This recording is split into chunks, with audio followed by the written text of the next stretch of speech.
Hi everyone, welcome to Expedition Bible. I'm Joel Kramer, and today I want to explore what kind of bears are the bears in the Bible.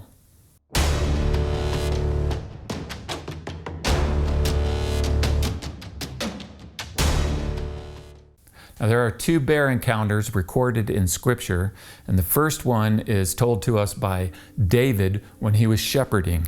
And he says, "When a bear came and carried off a sheep from the flock, I went after it, struck it, and rescued the sheep from its mouth. When it turned on me, I seized it by its hair, struck it, and killed it." The second encounter was when the prophet Elisha went up to Bethel.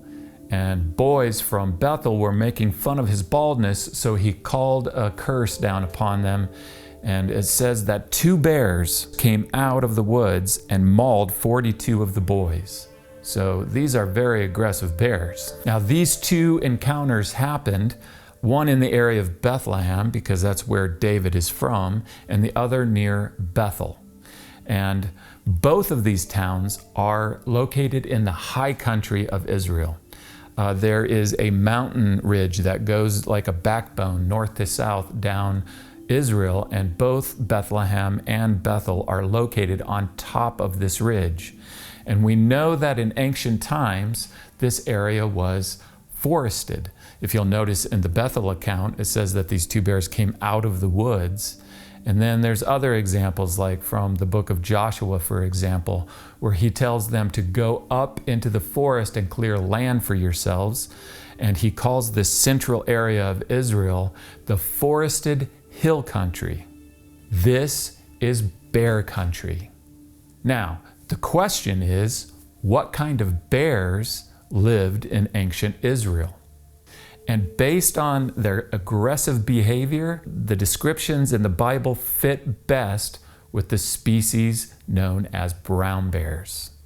And brown bears that live inland and don't really feed on the salmon runs, these are called often grizzly bears. Grizzly bears are brown bears.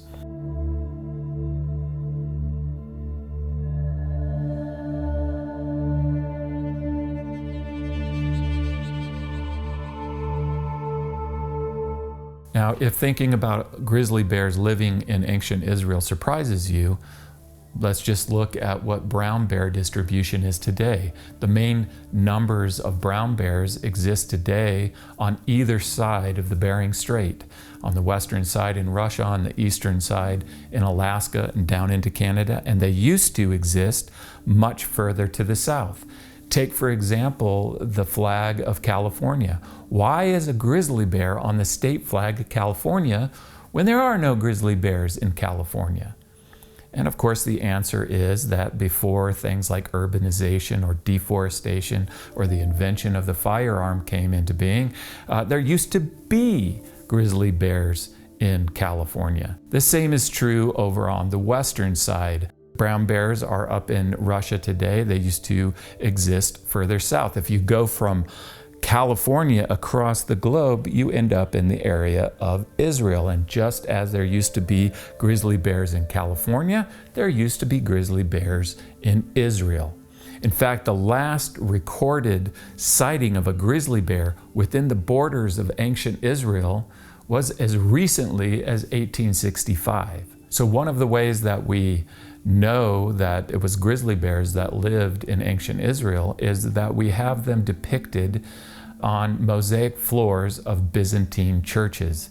And these are around 14 to 1500 years old, and they represent the animals that lived locally at the time that they were made. And so we have several examples of these on mosaics, both in the country of Israel and in Jordan. For example, in Israel, there's a bear on a mosaic at the site of Caesarea. If you look at this bear, notice the hump on its back. This protruding hump is the main physical characteristic that distinguishes grizzly bears from other kinds of bears. The black bear, for example, is lacking this protruding hump. Now, why is this important? It's important because we want to have an accurate biblical context, because it adds to the perspective. It's one thing if David is a boy and he's shepherding. It's another thing if he's a boy and he's shepherding in grizzly country.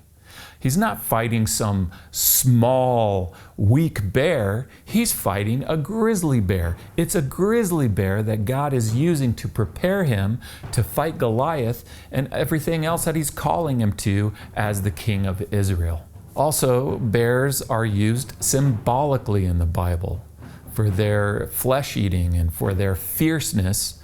They represent fierce nations. They represent the righteous judgment and wrath of God.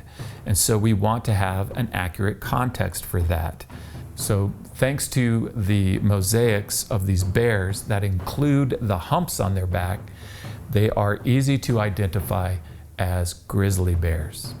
And so to have the right perspective, we need to understand that the bears in the Bible are grizzly bears.